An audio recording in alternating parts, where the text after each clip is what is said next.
እመቤታችንም ወይን እኮ የላቸውም ስትለው የሆነ ነገር አድርግላቸው እንደሆነ ግልጽ ነው እንጂ ለውቀት አይደለም የነገረችው። የለመነችበትን የጸለየችበትን መንገድ ስንመለከት ግን ክርስቲያን እንዴት መጸለይ እንዳለበት እንማራለን። ጌታ ሆይ ብለን ስንጸልይ እንደዚህ አድርገህ በዚህ ገብተህ በዚህ ወጥተህ ብለን መናገር አይጠበቅብንም። ከኛ የተሻለ ያውቃል። በመሰረቱ እግዚአብሔር የሆነ ነገር የሚያደርግልን እኛ ስለጠየቅነው አድርግልኝ ብለን ስለለመንነው አይደለም። እኛ ባንለምነው መጽሐፍ ቅዱስ ጌታችን ብሎ የነገረን ሳትጠይቁት የሚያስፈልጋችሁ ነገር የሰማይ አባታችሁ ያውቃል አይደለም። እኛ ስለጠየቅነው እኛ ስለለመንነው አይደለም ጌታችን የሚያደርግልን። እንድንለምንበት የተፈለገበት ምክንያት አለ። በኋላ ተመልሰን የምንመጣበት ጸሎት ምንድነው ምናምን ሲባል እንመለስበታለን። እንድንጸልይ እንድንለምን የሚፈለግበት ምክንያት አለ። ግን እኛ ስለጸለይን እኛ ስለለመንን አይደለም የሚደረግልን። እንደዛ ቢሆን ኖሮ ጠዋት ከእንቅልፉ የሚነሳ ሰው በጣም ትንሽ ነበር። ምን ያክሎቻችንን ጸልየን የምንተኛው? ምን ያክሎቻችንን በጎ ቀን ለመዋል በእግዚአብሔር ፊት ቆመን የምንለምነው? እኛ የለመኑ ነገር ብቻ የሚደረግልን ቢሆን ኖሮ ማናችን በእግዚአብሔር ፊት አንቆም። ግን ችግራችን በእግዚአብሔር ፊት ስናቀርብ ጌታ ሆይ እንደዚህ እኮ ሆኛለሁ፣ እንደዚህ እኮ ይጎለኛል፣ እንደዚህ እኮ የለኝም ስንል ለምሳሌ ጌታ ሆይ እኔ እኮ ታምሜያለሁ ስለው ጌታን እያልኩት ያለሁት ፈውስ ከአንተ ዘንድ እንደሆነ አምናለሁ። ሌላ ከየትም ፈውስ አይመጣም። ፈውስ ከአንተ ዘንድ ነው። በቃ አንተ ጋር መጥቼ ስማጸን አንተ እንደምትፈውሰኝ እንደምታደርገኝ አምኜ ነው ብለን ፈውስ ከሱ እንደሆነ እምነታችንን እየገለጥን ነው እንጂ ካላዳንከኝ ምናምን አይነት ሐሳብ ውስጥ አይደለም። ስለትም ስንሳል ብዙ ጊዜ በነገራችሁ ላይ ሐዋርያው ቅዱስ ማርቆስ ወንጌላዊ ቅዱስ ማርቆስ በጻፈልን ወንጌል ላይ አንድ ጥሩ ሐሳብ አለ። ስትጸልዩ አለ ልክ የለመናችሁት ነገር እንደሆነላችሁ አምናችሁ በቃ ልክ ሆኗል፣ የጸለይኩት ነገር ሆኗል ብላችሁ አምናችሁ ጸልዩ ይሆንላችሁማል ነው የሚለው። ስለት ስናቀርብ እንደዛ ነው የምናቀርበው። ጌታ ሆይ ካደረክልኝ ትራንዛክሽን አለን ካደረክልኝ እኔን አደርግልሃለሁ፣ አሁን ካደረክልኝ ጃንጥላ አስገባልሃለሁ እንላለን። ቅዱስ ገብርኤል ጃንጥላውን አይጠለልበትም አይደል? መቼስ ሲበር ጃንጥላ ይዞ አይበርም፣ ምንም አያደርግበት። ጃንጥላውን ስለሚጠቀመው አይደለም። ለቅዱስ ገብርኤል ቤተክርስቲያን እኛ ጃንጥላ ባናስገባ ስለሚጎልበትም አይደለም። እውነት ለመናገር ግን የክብሩ መግለጫ በቃ ፍቅራችንን ለመግለጥ ነው የምናደርገው። በትራንዛክሽን ሳይሆን እንደውም ብዙ እውነተኛ ስለት የሚሳሉ ሰዎች አስቀድመው ነው የሚያስገቡት። ይሄን ስለምታደርግልኝ ይሄን አስገብቻለሁ ብለው ማለት ነው። እና እንደ ትራንዛክሽን መቁጠር የለብንም ጸሎትን የሚለውን ነገር መረዳት ያስፈልጋል። ስለዚህ እኛ በጠየቅነው ስፔሲፊክ በሆነ መንገድ ስላልተደረገ ልክ እኛ የጠየቅናት ነገር ስላልሆነችልን ጸሎታችን አልተሰማም ማለት አይደለም። እግዚአብሔር ከሰማን የማይጠቅመን ነገር ላያደርግልን ስለሚችል ማለት ነው። አንዳንድ ጸሎቶች እግዚአብሔር አምላክ ወዲያው ሊፈጽማቸው ይችላል። አንዳንድ ጸሎቶች ጊዜያቸውን ጠብቀው ሊፈጸሙ ይችላል። ከሞት በኋላ ራሱ እኛ ከሞት በኋላ ራሱ የሚመለስ ጸሎት ሊኖር ይችላል። አንዳንድ ጸሎት ደግሞ ጭራሽ የማይደረግልን ሊሆንም ይችላል። ጠይቀን ለምንን ወዲያው ሲደረግልን እግዚአብሔርን አመስግነን ኑሯችንን እንቀጥላለን። አንዳንዱን ደግሞ ጊዜውን እንጠብቅለታለን። አሁን ለዚህ ጥሩ ምሳሌ ተደርገው የሚነሱ ሰዎች አሉ። ለምሳሌ ኤልሳቤጥና ዘካርያስ እድሜ ልካቸው ልጅ እንዲሰጣቸው ለምነዋል አይደለ? ሁላችንም እንደምናውቀው አይታችሁ ከሆነ ግን ጌታ ልጅ የሰጣቸው በጣም በስተርጅና በእድሜያቸው መጨረሻ ላይ ነው። ከዛም ዘካርያስም ገና ጨቅላ ልጁን ሳይጠግበው ነው ያረፈው። ቤተ መቅደሱ ገደሉት፣ ልጁን ሳያሳድግ ሞተ። ኤልሳቤጥም ልጇ ተሰደደች፣ ብዙ ዓመት አልኖረችም፣ አረፈች። አሁን አያችሁ በሰውኛ ስናስብ እግዚአብሔር አምላክ ልጅ ሊሰጣቸው ከወደደ አይቀር ከሰጣቸው አይቀር ምን አለ በወጣትነታቸው ልጃቸውን ማሳደግ በሚችሉበት ዓለሙን ማየት በሚችሉበት ከእሱ ጋር ደስ መሰኘት በሚችሉበት በወጣትነታቸው በጉብዝናቸው ወራት ሊሰጧቸው ቢሆን ኖሮ ምን አለበት ብለን እናስባለን። ይሄ እኛ ሀሳብ፣ የእግዚአብሔር ሀሳብ ግን ልዩ ነው። በወጣትነታቸው ሊሰጧቸው ቢሆን ኖሮ ልጅ ሊሰጣቸው ይችላል። ዮሐንስ መጥምቅን ግን ሊሰጣቸው አይችልም። ምክንያቱም ዮሐንስ መጥምቅ የሚወለደው ጌታችን ሊወለድ 6 ወር ሲቀረው ብቻ ነው። ዮሐንስ መጥምቅን የሚያክል ሴቶች ከወለዱት እሱን የሚያክል የለም የተባለ ልዩ የሆነ ልጅ ለመስጠት ስለወደደ ጌታችን እስከ እድሜያቸው ፍጻሜ ድረስ ጠበቀ። አሁን እንደ ሰው ሀሳብ በወጣትነታቸው ተወልዶ እንደማናችንም እንደኛ ተወልዶ አድጎ ይሞታል። እንደዚህ አይነት ልጅ ከሚሰጣቸው ግን እሱም ተከብሮ እነሱንም የሚያስከብር ጌታ የጌታችን ወንጌል በተሰበከበት ቦታ ሁሉ ስሙ የሚጠራ ታላቅ ነብይን እንዲወልዱ አደረጋቸው። አሁን አያችሁ፣ ቀናቸውን ጠበቁ፣ ጊዜያቸውን ጠበቁ። እነሱ ባቀዱት፣ እነሱ በተመኙት፣ እነሱ በፈለጉት በሰው ሕሊና ሴንስ በሚሰጥ መልኩ ሳይሆን እግዚአብሔር አምላክ የተሻለ ብሎ ባሰበው መንገድ ልጅን ሰጥቷቸዋል ማለት ይሄ ትልቅ እግዚአብሔር ስጦታ። የሙሴ ጸሎት ለምሳሌ ሙሴ ጌታዊ ፊትን አሳየኝ ብሎ ጸልሏል አይደል? ጌታችን ብሎ ነው የመለሰለት። አይ ፊቴን አይቶ የሚድን ሰው የለም፣ ያው ሆኖ የሚኖር ሰው የለም። ስለዚህ ፊቴን አታይም፣ ጀርባዬን ግን ታያለህ። ያው በአይሁድ ፊት ጀርባ ማለት ልጅ ማለት ነው። አይ ዊል ሾው ዩ ማይ ባክ ማለት ልጄን አሳያለሁ፣ ማይ ባክ ሄልፕ ሚ ልጄ ረዳኝ እንደማለት ነው። እና ጀርባዬን አሳያለሁ፣ ልጄን ታያለህ ነው። ግን ሙሴ በህይወት ዘመኑ የእግዚአብሔርን ልጅ ለማየት እድል አላገኘም ነበር። ሞቶ ከብዙ ዓመታት በኋላ ግን እግዚአብሔር አምላክ ከመቃብር ጠርቶ የገባለትን ቃል ፈጸመለት። ልጁን እንዲያው አደረገ። ጌታችንን አየሁ በደብረ ታቦር ተራራ ላይ ማለት ነው። እኛ ከሞትም በኋላ የሚፈጸም ጥያቄ አለ ማለት ነው። እና ሁሉም ነገሮች ልክ እኛ እንዳሰብናቸው እኛ እንዳቀድናቸው ላይሆኑ እንደሚችሉ ማወቁ መረዳቱ ያስፈልጋል። ይሄን በደንብ ማወቅ ያስፈልጋል። ከዛ ባለፈ ግን ጄኒውን የሆነ ከእግዚአብሔር የማይለየን ለህይወታችን ለኑሯችን የሚጠቅመን በጎ የሆነ ጸሎት ጸልየን እግዚአብሔር ላይሰማን ይችላል ወይ? ክፉ ያልሆነ ከእግዚአብሔር ፈቃድ ያልተለየ ከእግዚአብሔር ሐሳብ ያልራቀ በጎ ጸሎት ጸልየን እግዚአብሔር እኛን የማይሰማበት እድል አለ ወይ ነው የመጀመሪያው ጥያቄ። አዎ ሊኖር ይችላል። ጸሎታችን ስተት ሳይኖርበት ጸሎታችን ክፉ ሳይሆን እግዚአብሔር አምላክ እኛን ላይሰማን የሚችልበት እድል አለ። መቼ ነው ጥያቄ? ምን ሲሆን ነው እግዚአብሔር አምላክ እንደው በልባችን በጎ ሐሳብ ቢኖር ላይሰማን የሚችል? የመጀመሪያው በጣም ቀላሉ መልስ ካልጸለይን ነው። አሁን ብዙ በጎ ነገርን አስበን ብዙ በጎ ነገርን ፈልገን ሳንጸልይ ብንቀር ግን እግዚአብሔር አምላክ ላይመልስልን ይችላል። አሁን ቅድም እንዳልኳችሁ ስለ ጸለይን ብቻ አይደለም እግዚአብሔር አምላክ የሚሰማው፣ ነገር ግን ደግሞ እንድንጸልይ ይፈልጋል። እንመለስበታለን ይህን ሐሳብ። ስላለመንን ስላልጠየቅን ላይደረግልን ይችላል። ሐዋርያው ቅዱስ ያዕቆብ በመልእክቱ ምዕራፍ 4 ቁጥር 2 ላይ ሐዋርያው ቅዱስ ያዕቆብ ስለ ጸሎት በጣም ብዙ ነገር አስተምሯል። ባይዘው የያዕቆብ መልእክትን 5 ምዕራፍ ናት አይ ቲንክ አንብቧት። በጣም ብዙ ስለ ጸሎት በጣም ብዙ ትምህርት አለው። ዛሬ በጣም ደጋግመን እናነሳዋለን እና ያዕቆብ ምዕራፍ 4 ላይ ከቁጥር 2 ሲናገር ምን አለ? ብዙ ለፍታችኋል፣ ብዙ ደክማችኋል፣ ተጋድላችኋል፣ ተጣልታችኋል፣ በጣም ብዙ መከራ አይታችኋል፣ ግን ስላልጸለያችሁ ስላለመናችሁ የፈለጋችሁትን ነገር አታገኙትም ማለት። ያን የፈለጋችሁትን ነገር ለማግኘት በጣም ብዙ ለፍታችኋል፣ በጣም ብዙ ደክማችኋል፣ ላባችሁን ጠባችሁ ተጋድላችኋል። ያችን በጎ ነገር ለማግኘት ሰው እርስ በርሳችሁ ተጋድላችኋል። አምላክ ክፉ የሆኑ ሰዎችን፣ ኃጢአተኛ የሆኑ ሰዎችን፣ እግዚአብሔርን የማያውቁ ሰዎችን በጎ ነገር ሊያደርግላችሁ ፍላጎታቸውን ሊያሟላላችሁ ይችላል። ስለዚህ እነሱ እከሌ ተሳክቶለት ለኔ እንዴት አይሳካልኝም፣ እከሌ ሞልቶ ለኔ እንዴት አይሞላልኝም ብላችሁ አታማሩ። የእግዚአብሔርን አሰራር እንደዚህ ነው እንደዚህ አይደለም ብለን ለመናገር መብት የለንም። ግን ኢንጀነራል ሐሳቡን ለማንሳት ያክል ስላለመንን በትክክል ስላልጠየቅን እንዲደረግልን ስላላመለከትን ላይደረግልን ይችላል። ሊደረግልን ይገባ የነበረው በጎ ነገር ማለት ነው። ሊደረግልን ይገባ የነበረው በጎ ነገር እኛ ጸሎት ስላጎደልን ስላልጸለይን ላይደረግልን ይችላል። በጎ ነገር አስበናል፣ ያ በጎ ነገር እንዲደረግልን ሞክረናል። ግን ደግሞ እግዚአብሔርን ጣልቃ እንዲገባ ስላልፈቀድ ነው። አሁን ብዙ ሰዎች በራሳቸው ይተማመኑ ነው። በራስ መተማመን በጣም መጥፎ ነገር ነው። በነገራችሁ ላይ ክርስቲያን አልችልም ምናምን እንዲል አይደለም፣ ግን እችላለሁ እንዲልም ደግሞ አይመከርም። እችላለሁ ካለ ግን የሚለው ኃይልን በሚሰጠኝ በክርስቶስ ነው። በራሴ እችላለሁ እኔ እንደፈለግኩ ሆናለሁ እግዚአብሔር አያስፈልገኝም አንልም። ኃይልን በሚሰጠኝ በክርስቶስ ሁሉን እችላለሁ ብለን እግዚአብሔር አምላክ እንዲያደርግልን ነው የምንማጸነው እንጂ ወይ ደግሞ እግዚአብሔር አምላክ እንዲያስችለን ከመጠየቅ ባለፈ በራሳችን ሁሉ ነገር ማድረግ እንደምንችል አስበን እግዚአብሔርን ሳንጠራ የምናደርገው ነገር አይኖረንም ማለት ነው። ይሄ የመጀመሪያው ክፍተት ነው። ሁለተኛው ምናልባት እግዚአብሔር አምላክ ጸሎታችንን ልመናችንን እንዳይሰማን እንቅፋት የሚሆን ነገር ይቅር አለ ማለት ነው አይደል? ወንጌላችን እንደሚነግረን በሐዋርያው ወንጌላዊ ቅዱስ ማርቆስ በምዕራፍ 11 ከቁጥር 25 ላይ ሲናገር ቅድም ያልኳችሁን በቃ የሆነ ነገር ስትጸልዩ ስለምኑ እንደሆነላችሁ አምናችሁ ለምኑ ካለ በኋላ ነገር ግን ለጸሎት በእግዚአብሔር ፊት ስትቆሙ የሰማይ አባታችሁ ጸሎታችሁን ልመናችሁን እንዲሰማ ኃጢአታችሁን ይቅር እንዲላችሁ እናንተ የበደሏችሁን ያስቀየሟችሁ ሰዎች ይቅር ብላችሁ ተመለሱባል። የበደሏችሁን ያስቀየሟችሁ ሰዎች ይቅርታ አድርጉላቸው። ለነሱ ይቅርታ ሳታደርጉ እግዚአብሔር አምላክ ጸሎቴን ይሰማል ብላችሁ እንዳታስቧል። ስለዚህ የጠየቅነው ጥያቄ ትክክለኛ ቢሆን እንኳን የለመነው ልመና የተገባ ቢሆን እንኳን ጥሩ ልመና ጥሩ ጸሎትን ጸልየን ቢሆን እንኳን ማለት ነው በልባችን ቂም ይዘን የሆነ ይቅር ያላልነው ሰው እያለ የሆነን ሰው በደል ይዘን ከሆነ እግዚአብሔር ፊት የቀረብነው እግዚአብሔር ላይ ሰማን ይችላል። ተበድለናል እኮ እውነት ነው። ሰዎች አስቀይመውናል፣ ጥፋት አጥፍተዋል፣ እውነት ነው። ይሄን መካድ አንችልም። የበደሉን ሰዎች ነው ግን ይቅር ማለት ያለ ያልበደለንን ሰውማ ይቅር ማለት ለምን ያስፈልጋል? ስለተበደልኩ ነው ይቅርታ እኔ እንደዚህ ተበድያለሁ እኔ እኮ ከመሬት ተነስቻለሁ የሚጠላው አትበል። ከመሬት ተነስቶ መጥላትማ ማንም ሰው አይጠላም። የተበደለ ሰው ይቅርታ እንዲያደርግ የተጠየቀው። ስለዚህ ተበድለሃል፣ ሰው አጥፍቶባል፣ ጥፋት አጥፍቷል፣ ይቅርታ እንድታደርግ የተጠየቀው አንተ ነህ ስለተበደልክ ማለት ነው። ስለዚህ መበደልን አምነህ እግዚአብሔር አምላክ እንዲምረው የጸለይክለት አንተም ይቅርታ ካደረግክለት ከዛ በኋላ አንተ በእግዚአብሔር ፊት የምታቀርበው ጸሎት ተሰሚነት አለው፣ እግዚአብሔርም ይቅር ይልሃል ማለት ነው። ነገር ግን ይቅርታን ሳታደርግ ሰዎች ሳትማጸን ምንም ያክል የጠየቀው ጥያቄ ትክክል ቢሆን እግዚአብሔር አምላክ ላይሰማ አይችልም። ስለዚህ እኔ እኮ ጸልያለሁ የጠየቅኩት ነገር መጥፎ አይደለም ጥሩ ነገር ነው የተማጸንኩት፣ ግን እግዚአብሔር አምላክ እየሰማኝ አይደለም የምትሉ ከሆነ እስቲ ወደ ልባችሁ መለስ በሉ። ምናልባት እናንተ ቂም የያዛችሁበት ይቅር በለኝ የሚል ልመናውን የገፋችሁበት ያልሰማችሁት የሆነ ሰው ይኖራል። ይቅር በለኝ እየተባላችሁ ይቅር ያላላችሁት ወይ ደግሞ ይቅር ብያለሁ ብላችሁ ግን በልባችሁ ቂም የያዛችሁበት የሆነ ሰው ይኖር ይሆናል። ምናልባት በዛ ሰው ምክንያት ሊሆን ይችላል እግዚአብሔር አምላክ ጸሎታችሁን ልመናችሁን እየሰማ ያልሆነ የሚለውን ነገር እንደ ሁለተኛ መያዝ ይቻላል ማለት ነው። ሶስተኛ መጽሐፍ ቅዱስ የሚነግረን ጸሎት የማይሰማበት ብሎ መጽሐፍ ቅዱስ የነገረን ምክንያት ድሆችንና ችግረኞችን ችላ ማለት ነው። ጠቢቡ ሰለሞን በመጽሐፈ ምሳሌ ምዕራፍ 21 ከቁጥር 13 ላይ ሲናገር የድሃውን ጩኸት ላለመስማት ጆሮውን የሚደፍን ሰው እርሱ ራሱ ይጮሃል ግን ደግሞ አይሰማም ይላል። የድሃውን ጩኸት ላለመስማት ጆሮውን የሚደፍን ሰው እሱ ራሱ ይጮሃል ነገር ግን ጩኸቱ አይሰማለትም ይላል። ቅዱስ ዮሐንስ አፈወርቅ የሚባል ቤተክርስቲያናችን አባትም ሲናገር በእውነት በረከቱ ይደርብንና ምን ይላል?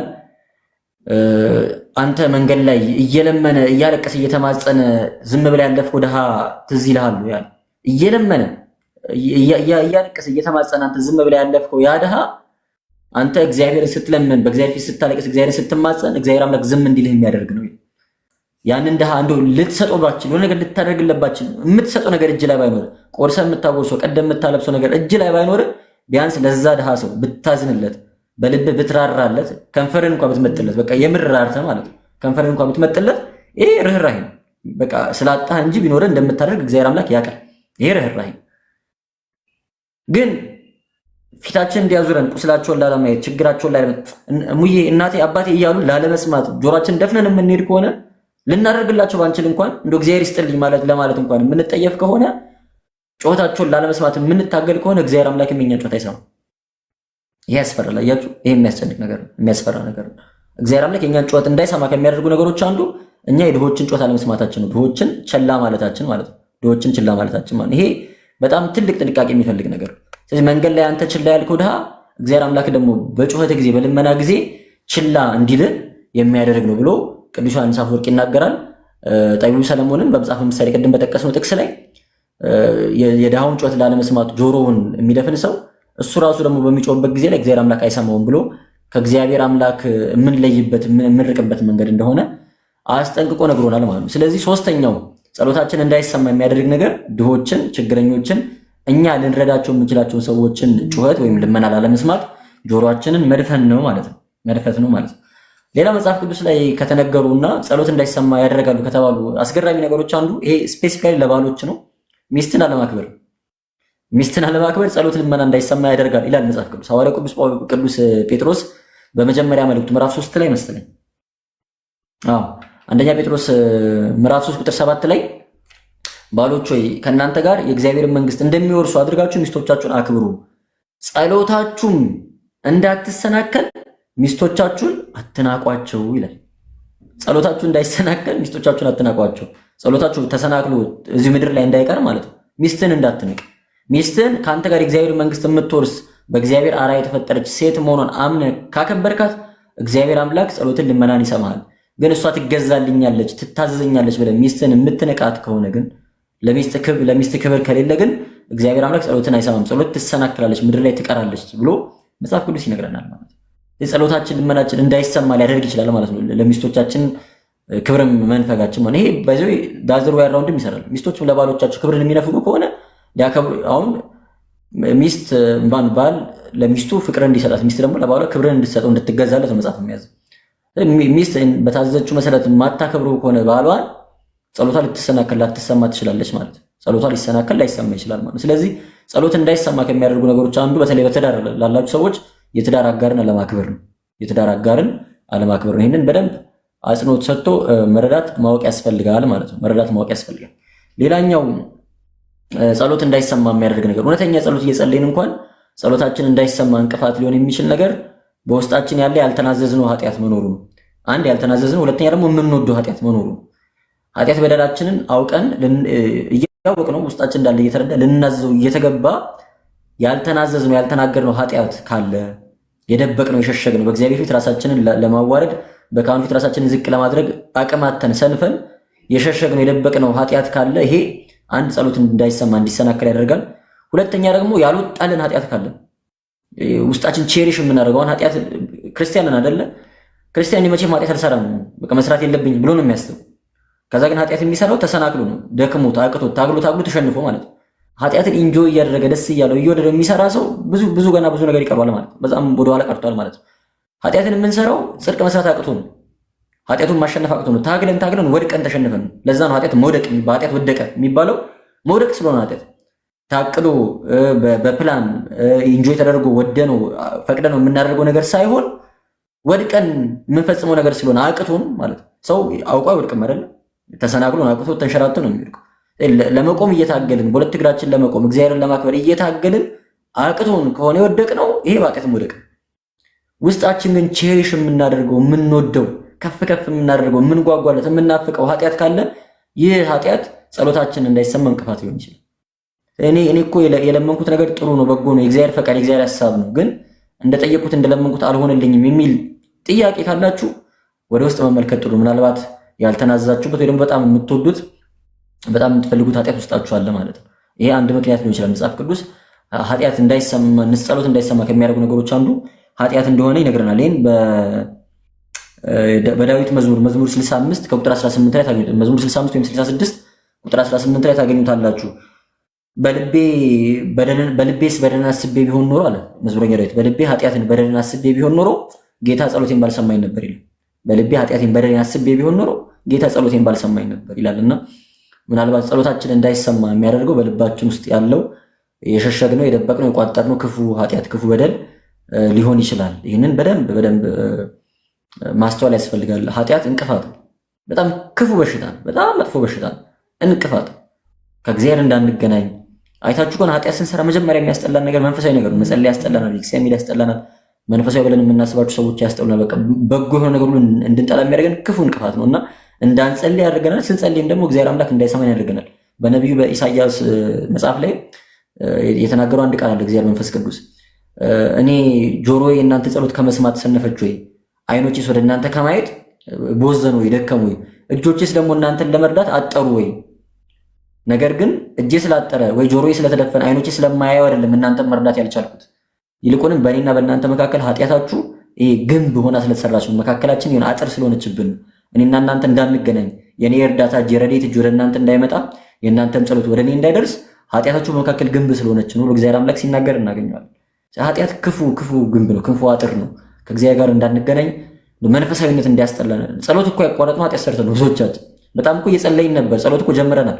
ጸሎትን እንዳንቀጥል ያደረገናል ነገር ኃጢአት ነው። የሆነ ኃጢአት ስንሰራ ተስፋ ቆርጠን እንተዋለን። ግን እውነተኛ ክርስቲያን ኃጢአት ከሰራ በኋላ ተነስቶ የሚጸልይ ሰው፣ ልክ በደል ሰርቶ እንደጨረሰ ልክ ሲከፋው፣ ልክ ሲበሳጭ ኃጢአት በመስራቱ ተነስቶ እግዚአብሔር ፊት የሚያለቅስና ይቅር በለኝ የሚል ሰው ያ እውነተኛ ክርስቲያን።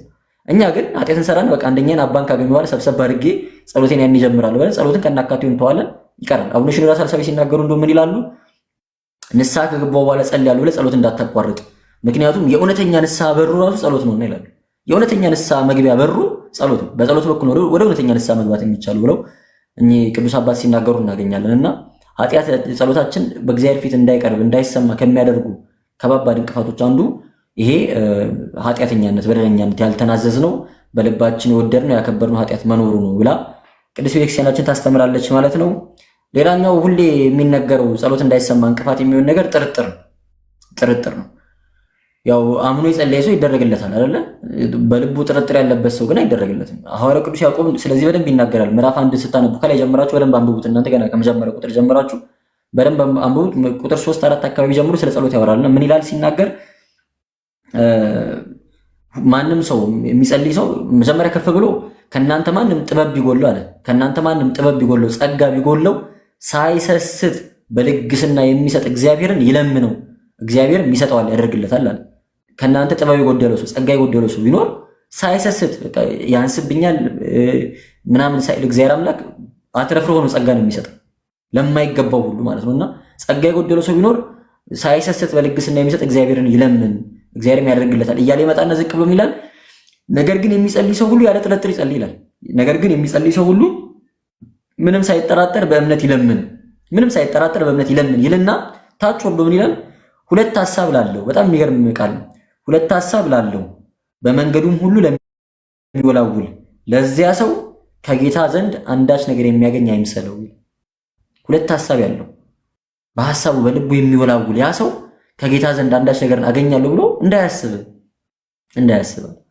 በሁለት ሐሳቡን እያነከስን ከጌታ ዘንድ ምንም አናገኝ። አሳልፎ ለጌታ መስጠትን መለማመድ አለብን። በጣም የከበደ ነገር እሱ። እንጸልያለን፣ ጌታው ሕይወቴን አንተ ተቆጣጠረው፣ በቃ ይሄን በጎ ነገር አንተ አድርግልኝ፣ አንተ የወደድከው የፈቀድከው ይሁን እንልና አደሴም ታይም ግን ሕይወታችን ደግሞ ራሳችን ለመምራት መሪውን አንለቅም ብለን ይዛለን። እግዚአብሔር እንዲመራው እድል አንሰጥም። ደግሞ ወደ እግዚአብሔር ደግሞ መልሰን እንጫዋለን። እግዚአብሔር በጉልበት ጣልቃ ገብቶ እጃችንን ሰብሮ ምናምን ነገሮችን እንዲያስተካክል የምንሻ ከሆነ የእግዚአብሔር አሰራር እንደሱ እንዳልሆነ ግልጽ። እግዚአብሔር አምላክ እንደዛ አይሰራም። እግዚአብሔር አምላክ እንደሱ አይሰራም። ስለዚህ ፈቃድን ልብን ለእግዚአብሔር ከሰጡ በኋላ እግዚአብሔር ደግሞ አንዳንድ ነገሮች እንዲያደርግ መተው ጥሩ ነው። በቃ በራሳችን እውቀት በራሳችን መረዳት ምናምን አትሞክሩ፣ ማድረግ የሚገባችሁ ነገር አታድርጉ ምናምን አይደለም። ግን ደግሞ የሆኑ ነገሮች ላይ ከአቅማችሁ በላይ እንደሆኑ የምታውቁት ነገሮች ላይ መጨነቅ እንትተን ጭንቀታችን አስወግደን እግዚአብሔር ያውቃል፣ እግዚአብሔር ያዘጋጃል፣ እግዚአብሔር በጎ የሆነ ነገር ያደርግልኛል፣ መጥፎ ነገር ላይ ያደርግብኝ መልካም የሆነ ነገር ሁሉ ሊያደርግልኝ የታመነ አምላክ ነው ብለን ለእግዚአብሔር እድሉን መስጠት ደግሞ ልንለምዶ የሚገባ በጎ ነገር ነው ማለት ነው። ስለዚህ ጸሎታችን እንዳይሰማ ልመናችን እንዳይሰማ ከሚያደርጉ ነገሮች አንዱ ጥርጥር አይ ላይሆን ይችላል እግዚአብሔር እንደው ላይሰማኝ ይችላል ምናምን እያለ የምንጠራጠር ከሆነ ማለት ነው። እስካሁን ስንት አየን ማለት ነው? 6 አይደለ? አዎ የመጨረሻው 5 ነው ያየነው። ሌላኛው እግዚአብሔር አምላክ ጸሎታችንን እንዳይሰማ ሊያደርግ የሚችል ነገር ምንድነው? ለክፉ ዓላማ መጸለይ። በጎ ላልሆነ እግዚአብሔር አምላክ ለማይከብርበት ዓላማ የምንጸልይ ከሆነ እግዚአብሔር አምላክ ጸሎታችንን፣ ጾማችንን፣ ስግደታችንን፣ መስዋዕታችንን አይቀበልም። ከዚህ በፊት አይተናል አይደል? አይሁድ ጳውሎስን እስክንገለው ድረስ እህል አንበላም ብለው ጾም አውጇል። አሁን ጾማቸው ጾም ነው፣ ግን እግዚአብሔር የሚከብርበት ስላሉ ዋጋ ያገኙበት። ልክ እንደዛ ሁሉ እግዚአብሔር ለማይከብርበት ክፉ ለሆነ ዓላማ፣ መጥፎ ለሆነ ዓላማ የምንጸልይ ከሆነ እግዚአብሔር አምላክ ጸሎታችን፣ ልመናችን ላይሰማን ይችላል። ይህን ራሱ ሐዋርያው ቅዱስ ያዕቆብ እዛው መልእክቱ ምዕራፍ 4 ቁጥር 3 ላይ ሲናገር እንደዚህ ይላል፣ ትለምናላችሁ፣ ትጸልያላችሁ፣ ነገር ግን በምቾቶቻችሁ ትከፍሉ ዘንድ በክፉ ትለምናላችኋል። ስለዚህ አትቀበሉም። ለምቾቶቻችሁ ማለት እንዲመቻችሁ፣ ለስጋ ፈቃዳችሁ፣ ለስጋ ሐሳባችሁ፣ ክፉ ለሆነ ምኞታችሁ፣ ክፉ ለሆነ ምቾታችሁ ስለምትጸልዩ አትቀበሉትም ማለት። ትለምናላችሁ፣ ትጸልያላችሁ። የጸለያችሁበት ሐሳብ፣ የጸለያችሁበት ምክንያት ግን እግዚአብሔር የሚከብርበት በጎ ነገር አይደለም፣ ክፉ ነው። ስለዚህ አትከብሩበትም፣ አትቀበሉም። የለመናችሁትን ነገር፣ የጸለያችሁትን ነገር አታገኙም፣ አትቀበሉም ብሎ ሐዋርያው ቅዱስ ያዕቆብ ይነግረናል ማለት ነው። ስለዚህ ጸሎት ጸልየን ለምነን ከማንሰማባቸው ምክንያቶች አንደኛው የምንጸልይበት ዓላማ በጎ አለመሆኑ፣ የምንጸልይበት ዓላማ ትክክል አለመሆኑ። ለትክክለኛ ዓላማ፣ ለበጎ ዓላማ የሚጸልይ ሰው ይሰማል። ሐሳባችን፣ ዓላማችን ትክክል ካልሆነ፣ በጎ ካልሆነ ግን አይሰማም። ስለዚህ የጸልይንበት ዓላማ ምንጊዜም ቢሆን ትክክለኛ ዓላማ መሆኑን ማወቅ ያስፈልጋል። ቅድም እንዳልነው እግዚአብሔር አምላክ ጸሎታችንን የማይሰማው የተሻለ ነገር ሊያደርግልን ሊሆን ይችላል። መጀመሪያ ላይ እንዳነሳ ነው እኛ ካየነው፣ እኛ ካሰብነው በተለየ መንገድ የተሻለ ነገር ሊያደርግልን ከፈለገ እግዚአብሔር አምላክ ጸሎታችንን፣ ልመናችንን ላይሰማ ላይቀበል ይችላል ማለት ነው። ይሄ ሌላኛው እግዚአብሔር አምላክ ጸሎታችንን የማይሰማበት ምክንያት ነው። በጎውን ነገር፣ የተሻለውን ነገር ሊያደርግልን የእኛን ሐሳብ ሳይሆን የእሱን ሐሳብ ሊፈጽምልን የምንከብርበትን የምንጠቀምበትን በጎውን ሐሳብ ሊያደርግልን ሲወድ እግዚአብሔር አምላክ የእኛን ልመና፣ የእኛን ጥያቄ ዝም ሊል ይችላል። እኛ የምንለምነው የምንጠይቀው ነገር ላንረዳው እንችላለን፣ ላናውቀው እንችላለን። እግዚአብሔር አምላክ ግን የሚበጀንን በጎ የሆነውን ነገር ሁሉ ያደርግልናል የሚለውን ነገር ቤተክርስቲያናችን በአጽንኦት ታስተምራለች ማለት ነው። እስቲ እስካሁን ባወራነው ላይ ጥያቄ ካለ ኮመንት ላይ ጻፉና ከዛ በኋላ ቀጣዩን ሐሳብ ደግሞ በጋራ እናነሳለን ማለት ነው። እስካሁን ባወራነው ላይ ብቻ ቀጣዩ ርዕስ እንድናነሳ ማለት ነው። ቀጣዩ ርዕስ እንድናነሳ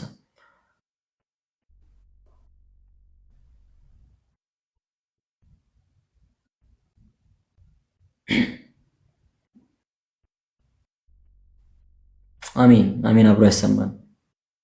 አሜን፣ አብሮ ያሰማን። ጥሩ እሺ፣ ጥያቄዎች ከሌሉ እስካሁን የሰማነው ነገር አክቹዋሊ የሆነ ነገር ያገኛችሁበት ይመስለኛል። ጥሩ ነገር ያገኛችሁበት ይመስለኛል። እስቲ ዘርዝሯቸው። ምን ምን ነበሩ እስካሁን ያነሳናቸው ምክንያቶች? የመጀመሪያው ከናካቴው ስላልጸለይን ነው አይደለ? መጸለይ መለመን የሚገባን ነገር ስላልጠየቅን ሊሆን ይችላል። ሁለተኛ ባሎች ከሆኑ ሚስቶቻቸውን፣ ሚስቶች ከሆኑ ባሎቻቸውን ስላላከበሩ ሊሆን ይችላል። ሶስተኛ ሐሳባችን፣ ዓላማችን ክፉ ስለሆነ ወይ ደግሞ የጸለይንበት ሐሳብ ወይ ደግሞ ጸሎታችን ያደረግንበት መንገድ ትክክል ስላልሆነ እግዚአብሔር የማይከብርበት ስለሆነ ሊሆን ይችላል። አራተኛ ይቅርታ ስለሌለን፣ ይቅር ስለማንል፣ ከይቅርታ ስለጎደልን ሊሆን ይችላል። በውስጣችን ቂም ይዘን ለበደሉን ላጠፉብን ሰዎች ይቅርታ ሳናደርግላቸው ስለጸለይን ሊሆን ይችላል። ሌላኛው ድሆችን፣ ችግረኞችን ስለዘነጋን፣ እኛ ልረዳቸው የምንችላቸውን ሰዎች ችላ ስላልን፣ ጆሮአችን ስለደፈንን እግዚአብሔር አምላክ እሱም ደግሞ ልመናችን ላለመስማት ከኛ ዘወር ሊል ይችላል። ሌላኛው ውስጣችን ያልተናዘዝነው ክፉ ኃጢአት ስላለ ወይ ደግሞ የምንወደው የምናከብረው የሆነ ውስጣችን የምንጓጓለት ሼሪሽ የምናደርገው ኃጢአት ስላለ በዚያ ምክንያት ሊሆን ይችላል ብለናል። ይቀራል ጥርጥር። አዎ በጥርጥር ሆነን ስለጸለይን ሊሆን ይችላል። እየተጠራጠርን ውስጣችን እምነት ሳይኖር እግዚአብሔር ያደርግልኛል የሚል እምነት ሳይኖርና በራሳችን ለማድረግ እየታገለን የምንጸልይ ከሆነ እግዚአብሔር አምላክ ታግለን እስኪደክመንና እንደው ራሳችን አሳልፈን ለእሱ እስክንሰጠው ድረስ ጸሎታችንን ዝም ሊለን ላይሰማን ይችላል ማለት ነው። ያዕቆብ ምዕራፍ 4 ቁጥር 3 ላይ መጨረሻ ላይ የጠቀሰው ጥቅስ እሱ መሰለኝ። ያዕቆብ ምዕራፍ 4 ቁጥር 3 ላይ ትለምናላችሁ፣ ነገር ግን ለምቾቶቻችሁ፣ ለራሳችሁ ምቾት ስለምትለምኑ አትቀበሉም፣ የለመናችሁትን ነገር አታገኙም ብሎ ጌታችን ተናግሯል። እሱ ከሆነ ጥያቄያችሁ ማለት ነው። ያዕቆብ መልእክት ላይ ነው ከእናንተ ማንም ጸጋ የጎደለው ሰው ቢኖር ከእናንተ ማንም ጥበብ የጎደለው ሰው ቢኖር ሳይሰስት በልግስና የሚሰጥ እግዚአብሔርን ይለምን ብሏል። ምንም ነገር ላይ የጎደላችሁ ያጣችሁት ነገር ካለ ያንን ያጣችሁትን የጎደለባችሁን የለኝም ብላችሁ የምታስቡትን ነገር እንዲሰጣችሁ እግዚአብሔርን ጠይቁት ነው የጥቅሱ ዓላማ። የጥቅሱ ሐሳብ እግዚአብሔር ሳይሰስት በልግስና በችሮታ ለሁላችንም በጎ የሆነው ነገር ስለሚያደርግልን ስለሚሰጠን ማለት ነው ስለሚሰጠን። እሺ ጥሩ ጥያቄ።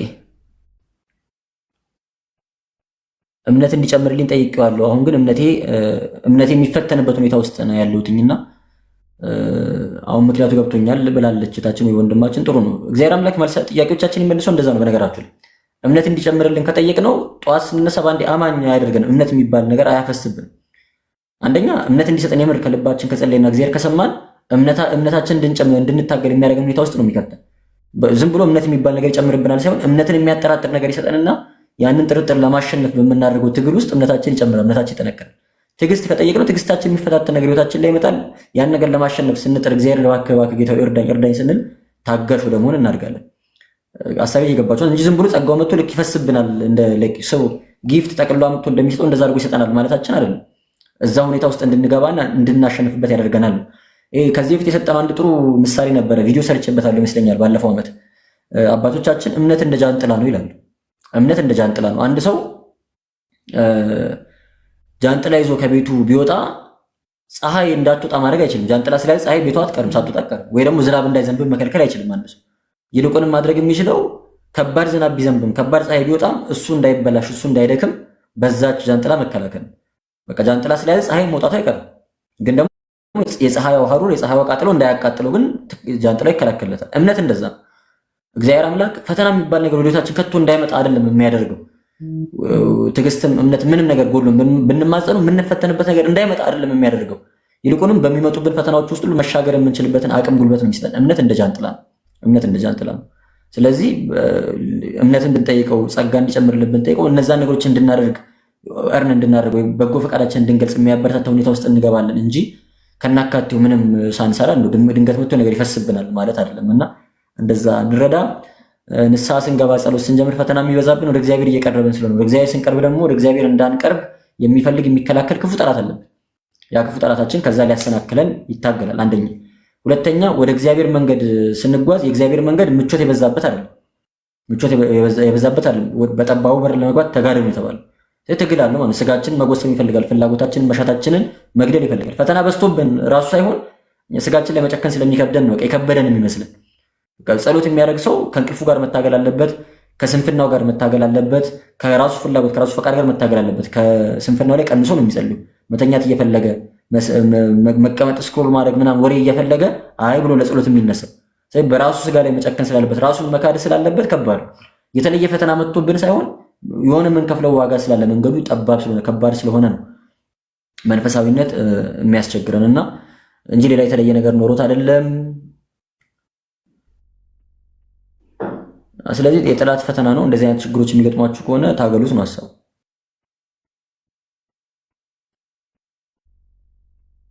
ሐሳባችን እንዴት ሰብስበን እንጸልይ? ስርዓተ ጸሎት ላይ በተመለከተ አባቶቻችን ሲያስተምሩ ምንም ሌላ ሐሳብ ሳናስብ ሐሳባችንን ስብስብ አድርገን በቃ ምንም አንዴ እንኳን ሌላ ነገር ሳናስብ እግዚአብሔርን ብቻ እያሰቡ ለመጸለይ ቅድስና ይፈልጋል። እንደውም አንድ አባት ሲያስተምሩ የሰማሁት ያው መጽሐፍ መጥቀስ አልችልም ምንጩን ስለማላውቀው፣ ግን አይ ቲንክ የኔታ አባ ገብረ ኪዳን መሰሉኝ ሐሳብ ሳይበተን ለመጸለይ ቢያንስ አራተኛው የቅድስና ደረጃ ለመድረስ አለብን የሚል ነገር ሰምቻለሁ። በቃ ምንም ሐሳባችን ሳይበተን ለመጸለይ ማለት እና ምንም በቃ ሐሳቤ ሳይበተን ሙሉ ለሙሉ ክትት ብዬ ለመጸለይ ልምምድ ይፈልጋል ማለት ነው። ቅድስና ይፈልጋል። ዝም ብሎ ከመሬት ተነስቶ አይመጣም። ግን በእኛ አቅም እንኳን በእኛ ችሎታ እንኳን ትንሽ ትንሽ ለማድረግ ምን እናድርግ የምትሉ ከሆነ ስርዓተ ቤተክርስቲያን የሚያዛቸውን አንዳንድ ነገሮች፣ አንደኛ ሐሳባችንን የሚበትኑ የሚያዘናጉን ነገሮች በሌሉበት ቦታ ለመጸለይ እንሞክር። ክትት ብለን ሰብሰብ ብለን መጸለይ የምንችልበት ቦታ ላይ። ሁለተኛ በተለይ የጸሎት መጽሐፍትን የምንጠቀም ከሆነ ደግሞ ቃላቱ ላይ ለማተኮር ሞክር። እያንዳንዱ ቃል እያሰብ ነው ቃል ምን ማለት ነው የሚለውን ነገር እየተረዳን ለመሄድ ሞክር። ልክ በሐሳብ ጥፍት ብለን ረጅም ገጽ ካነበብን ወደ ኋላ ተመልሰን ካቆምንበት ከጠፋንበት ቦታ ጀምሮ አንድ በአንድ ቃሉን እየተረዳን ለመጸለይ መሞከር። ሰላምታ ያለበት ስግደት ያለበት ቦታ ላይ በአርንኖ በመስገድ ነገረ መስቀሉ በሚነገርበት ቦታ ላይ በማማተብ ነገረ መስቀል በሚወራበት ቦታ ላይ ሁሉ በማማተብ ሰላምታ ምስጋና ባለበት ቦታ ላይ እጅ በመንሳት በመሳሰሉት ነገሮች ሐሳባችንን ለመሰብሰብ መሞከር እንችላለን። ሌላ ነገር እንዳናስብ እድል ስለሚሰጥ ማለት ነው። በቅዱሳን ስዕላት ፊት ቆሞ በመጸለይ ቅዱሳን ስዕላትን በመመልከትና በመሳሰለው ሐሳብን መሰብሰብ ይቻላል። ግን ክትት ብሎ በቃ ምንም ሌላ ነገር ሳያስቡ መጸለይ በጣም ከባድ ልምምድ ይፈልጋል። አይኔ በቃ ሐሳብ እየተበተነ ሁለተኛ ልጸልይ የሚል ስንፍና ውስጥ እንዳንገባ ይሄ ለሁላችንም የሚቻል ነገር ስላልሆነ ልምምድ የሚፈልግ ነገር መሆኑን አጽንኦት መስጠት ያስፈልጋል። መጽሐፍ ቅዱስ ስዕለት አትሳሉ ከተሳላችሁ ግን በጊዜ አስገቡ ይላል። የተሳልከውን ስዕለት ለመፈጸም ትጋ ይላል እና እንደው ስንፍና እንዳያጠቃን ቶሎ ቶሎ ባንሳል ጥሩ ነው። ግድ ካልሆነብን በቀር ስዕለት ባንሳል ጥሩ ነው። የምንሳል ከሆነ ደግሞ እንዳንረሰው በወረቀት ላይ መዝግበን ጽፈን አስቀምጠን ከዛ በኋላ ጊዜው ሲደርስ በተናገርነው መሰረት መፈጸሙ የተሻለ ነው። ስዕለት ስላልሰማን በረከት ቢርቀን ጸሎታችን ባይሰማ ላይገርመን ይችላል። ስለዚህ ስዕለትን በተሳሉበት ጊዜ በተሳሉበት ሁኔታ ቶሎ መፈጸም የመጽሐፍ ቅዱሳዊ ትምህርት ነው ማለት ነው። ሐሳቦቻችንን እንድንጠቀልል ሰዓታችንን እንድንጠቀም ቅድም እንዳልነው እግዚአብሔር አምላክ እኛ ስለጠየቅነው እኛ ስለለመንነው አይደለም ነገሮችን የሚያደርግልን። እኛ ባንጠይቀውም እኛ ባለምነው እግዚአብሔር አምላክ ምንም ነገር ያደርግልናል። ሊደረግልን የሚገባውን የሚጠቅመን ነገር ሁሉ ማለት ነው ሊያደርግልን የታመነ አምላክ። ታዲያ የምንጸልየው ለምንድን ነው ከተባለ በጣም የመጀመሪያ መሰረታዊ ምክንያት ከእግዚአብሔር ጋር ህብረት ለማድረግ አባቶቻችን ይህን ተላጽቆተ ስዕል ይሉታል። ተላጽቆተ ስዕል ማለትም በስዕል በልመና በጸሎት ከእግዚአብሔር ጋር መጣበቅ ማለት ነው። ከእግዚአብሔር ጋር መጣበቅ ማለት እና ከእግዚአብሔር ህብረት ማድረግ እንድንችል ነው።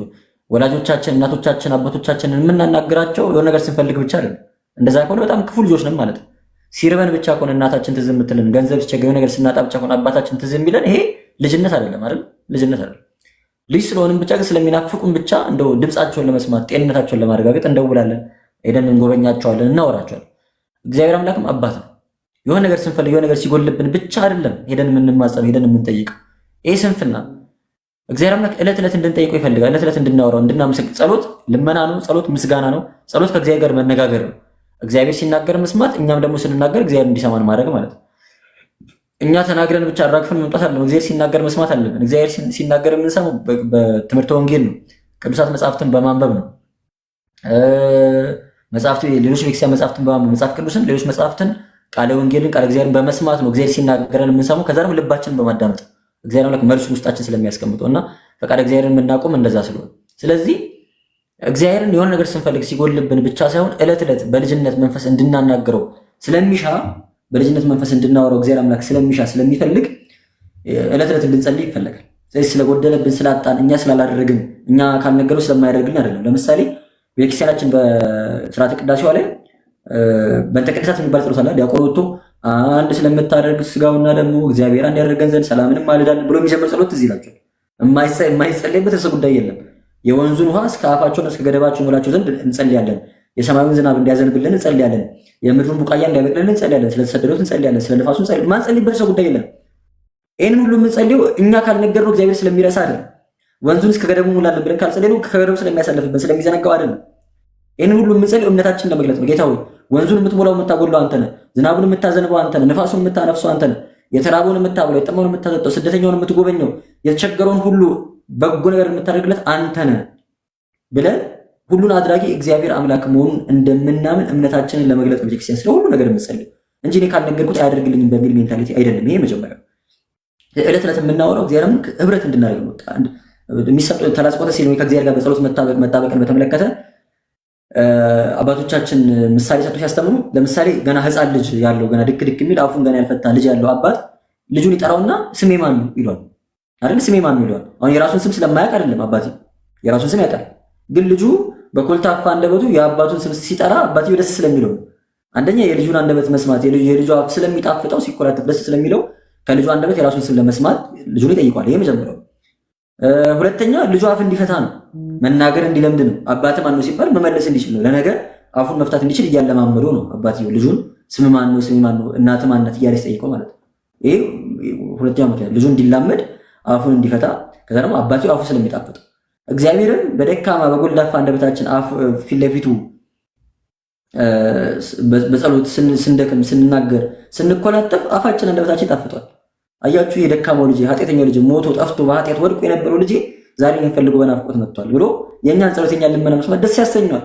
ኃጢአተኞች በደለኞች መሆናችን አይቶ እኮ አይንቀንም ጌታ። በጣም ቸርነቱ እኮ ደስ የሚለው ለዛ ድካማችንን አይቶ አይንቀንም ጌታ።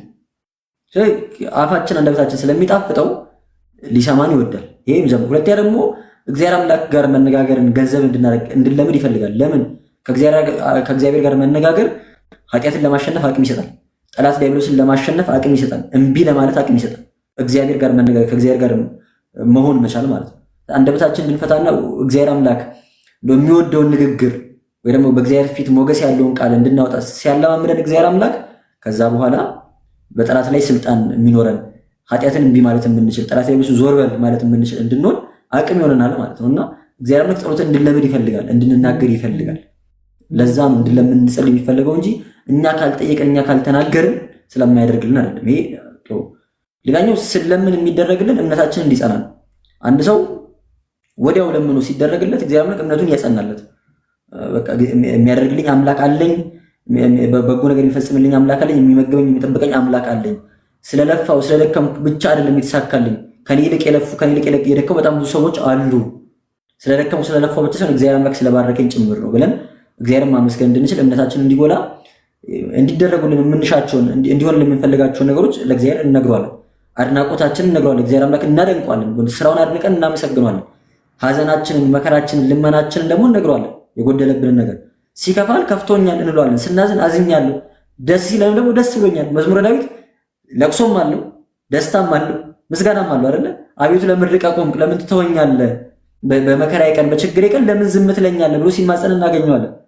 ያ ድሃ ተጣራ እግዚአብሔርም ደግሞ ሰማው ብሎ ደግሞ ሲያመሰግንም እናገኘዋለን። እና እግዚአብሔር አምላክን በሁሉም ነገር ልክ እንደ ወላጅ አባት ብሶታችንንም ደስታችንንም አድናቆታችንን የምንነግርበት መንገድ ስለሆነ ጸሎት እንድንጸልይ ያስፈልጋል ማለት ነው እንጂ እንደው በእኛ ችሎታ በእኛ አቅም ብቻ የሚደረግ አለመሆኑን ለማሳሰብ ነው። ሰዓታችን አልቋል። 4 ሰዓት ሆኗል። እኔ ሁልጊዜም በሰዓቴ ነው የምጀምረው። ሐሙስ 3 ሰዓት ላይ እግዚአብሔር ላይ ይገባሉ ላይ እናንተም በሰዓት ከመጣችሁ የሚጠቅማችሁ ምናልባት ትንሽም ቢሆን የሚጠቅማችሁ ነገር ልታገኙ ስለምትችሉ በሰዓት ተገኙና ከ3 ሰዓት እስከ 4 ሰዓት ባለው ጊዜ ውስጥ የሚበጀንን በጎ የሆነ ነገር እንነጋገራለን። ክለብ ለምንድን ነው ኃጢአት የሆነው? ለምን ኃጢአት አይሆንም? ክለብ ላይ ጭፈራ አለ፣ ክለብ ላይ መዳራት አለ፣ ክለብ ላይ ስካር አለ፣ መጠጥ አለ፣ ስድብ አለ፣ መጣላት አለ፣ ክፋት አለ። እግዚአብሔር የሚከብርበት ቦታ አይደለም። ምንም አይነት ነገር አድርገን እግዚአብሔር የምናከብርበት ቦታ አይደለም። ስለዚህ ኃጢአት የማይሆንበት ምንም ምክንያት የለም። ኃጢአት የማይሆንበት ምንም ምክንያት የለም። ያው ለጆሮአችን እንዲመቸን ፈልገን ካልሆነ በቀር ኃጢአት የማይሆንበት ምንም ምክንያት የለም። ስለዚህ ራሳችሁን አታባብሉ ነው። አይናችንን ጨፍነን ብንጸልይ ምን ችግር አለው? ከየት አመጣ ነው ጥያቄ። አይንን ጨፍኖ መጸለይ ከየት መጣ? መጽሐፍ ቅዱስ ላይ አናውቅም። እንኳን በሰላሙ ጊዜ ሲጸልዩ ድንጋይ እየተወረወሩባቸው በድንጋይ እየተወገሩ እንኳን እነ እስጢፋኖስ ቀና ብሎ ወደ ሰማይ እያዩ ሲጸልዩ አወቅን እንጂ አየናቸው እንጂ አይናቸውን ጨፍኖ ይጸልዩ አላየናቸውም። ጌታችንም ወደ ሰማይ ቀና ብሎ ይጸልይ አየነው እንጂ አይኑን ጨፍኖ ይጸልይ አላየነውም። ሐዋርያትም አላደረጉትም፣ ጌታችንም አላደረገውም። ለምን እናደርገዋለን? ከየት አመጣን? ሌሎች ሰዎች ስላደረጉት ነው? አይሆንም። መጽሐፍ ቅዱሳዊ አይደለም፣ የቤተክርስቲያን ትውፊትም አይደለም። ቤተክርስቲያን አይኑን ጨፍና አትጸልይ። አይናቸውን ጨፍኖ የሚጸልዩ አሉ። አይናችሁን ጨፍናችሁ መጸለያችሁ ኃጢአት ነው እንዴት ታደርጋላችሁ? ምናምን አንድ ምን አገባን? ግን እኛ ለምን አትጨፍኑ ከተባልን ለምን ጨፍናችሁ አትጸልዩ ከተባልን እኛ እንደዚህ አይነት ትውፊት መጽሐፍ ቅዱስም ጌታችን ቅዱሳን ሐዋርያትም ስላላስተማሩ ከአባቶቻችን ስላልተቀበልን፣ ስለዚህ ግብፅ ኦርቶዶክስ ሄጄ እየጸለዩ አይናቸውን ጨፍነው እየጸለዩ ወይ እንዴት አይናችሁ ጨፍናላችሁ ኃጢአት ሰርታችኋል አንላቸው። የሆነ ቤተክርስቲያን ሄጄ ኦርቶዶክሳውያን አይናቸውን ጨፍነው እየጸለዩ በመለከት ለምን አንላቸው። ይሄ መብታችን አይደለም በሰው ላይ ለመፍረድ፣ ግን እኛ እናደርገውም። በቃ እኛን አይመለከተንም። ጸሎት እያዩ አለማየት ነው። ጸሎት እየሰሙ አለመስማት። አይኔን ጨፍኖ ሐሳቤ እንዲሰበሰብ ነው። እውነት እሺ፣ አይኔን ጨፈንኩኝ በማየው ነገር ሐሳቤ እንዳይበትን፣ ጆሮዬንስ ምን ላደርገው? ድምፅ መስማቱ አይቀርም፣ አፍንጫዬንስ ምን ላደርገው? መሽቶ አይቀርም። አይናችንን ጨፍነን ጆሮአችንን ደፍነን አፍንጫችንን ይዘን ልንጸልይ አይሆንም። ጸሎት ራስን መግዛት፣ እያየን አለማየት፣ እየሰማን አለመስማት፣ እዛ ቃሉ ላይ ፈቃድ እግዚአብሔር ላይ ወይ ነገረ መስቀሉ ላይ ማተኮር ነው እንጂ አቮይድ በማድረግ ብቻ የምናደርገው ነገር አለ። ጣትን መሳም የኛ ባህል አይደለም። ምንም ጥቅም የለውም፣ አይደረግም። በእኛ ቤተክርስቲያን አይደረግም። እሺ እግዚአብሔር ከረዳን ሰዓት እንጨምራለን። መጽሐፍ ቅዱስ ጥናትም እንደ ሁኔታው እንጀምራለን። አሁን ለጊዜው የጀመርናቸውን ሀሳቦችን ጨርስና እንደ አስፈላጊነቱ አንድ መጽሐፍ ቅዱስ ክፍል መርጠን አብረን ማጥናት እንችላለን። እግዚአብሔር ከረዳን እንደዛ እናደርጋለን። እግዚአብሔር ይጨመርበት፣ እግዚአብሔር ያግዘን። እናንተ በጸሎታችሁ አስቡን። አገልግሎታችን ዋጋ የሚገኝበት ፍሬ የሚፈራበት እንዲሆን እኛም የሚያንጽ በጎ የሆነ ነገር ብቻ እንድንናገር እናንተም ደግሞ የሚጠቅማችሁን በጎ የሆነ ነገር ሁሉ ሰምታችሁ ፍሬ ማፍራት እንድትችሉ እግዚአብሔር አምላክ ሞገስ ጥበብ እንዲሆን ሁላችንም ወደ እግዚአብሔር አምላክ እንጸልይ። በጸሎት እንድተሳሰብ እኔንም በስራተ ገብርኤል ብላችሁ ደካማ ወንድማችሁን በጸሎታችሁ አስቡኝ። እግዚአብሔር አምላክ በጎ የሆነ ነገር ሁሉ እንዲያደርግልን ቅዱስ ፈቃዱ ይሁንልን። ከእናታችን ከእመቤታችን ከቅድስት ድንግል ማርያም በዛ ቤት ከሚታሰቡ ቅዱሳን ሁሉ ረድኤታቸውን በረከታቸውን ጣዕመ ፍቅራቸውን ያሳድርብን። አቡነ ዘበሰማያት ይትቀደስ ስምከ ትምጻእ መንግሥትከ ወይኩን ፈቃድከ በከመ በሰማይ ከማሁ በምድር ሲሳየነ ዘለለዕለትነ ሀበነ ኅድግ ለነ አበሳነ ወጌጋየነ ከመ ንሕነኒ ንኅድግ ለዘአበሰ ለነ ኢታብአነ እግዚኦ ውስተ መንሱት አላ አድኅነነ ወባልሐነ ኩሉ እኩይ እስመ ዚአከ ይእቲ መንግሥት ኃይሉ ስብሐት ለዓለመ ዓለም። በሰላመ ቅዱስ ገብርኤል መልአክ ኦ እግዝእትየ ማርያም ሰላም ለኪ ድንግል በህሊናኪ ወድንግል በሥጋኪ እግዚአብሔር ጽባኦት ሰላም ለኪ ቡርክት አንቲ እምአንስቶ ፍሬ ከርሥኪ ተፈሥሒ ፍስሕት ኦ ምልዕተ ጸጋ እግዚአብሔር ምስሌኪ ሰአሊ ወጸልዪ ለነ ምህረታ በፍቁር ወልድኪ ኢየሱስ ክርስቶስ ከመ ይስረይ ለነ ኃጣውኢነ ተማኅፀነ ብኪ ስብሐት ለአብ ስብሐት ለወልድ ስብሐት ለመንፈስ ቅዱስ ይእዜኒ ወዘልፈኒ ለዓለመ ዓለም አሜን ወአሜን። በእውነት እግዚአብሔር ያክብርልኝ። እስካሁን ስለቆያችሁ እግዚአብሔር ይስጥልኝ። የሚጠቅማችሁን በጎ ነገር እንዳገኛችሁ ተስፋ አደርጋለሁ።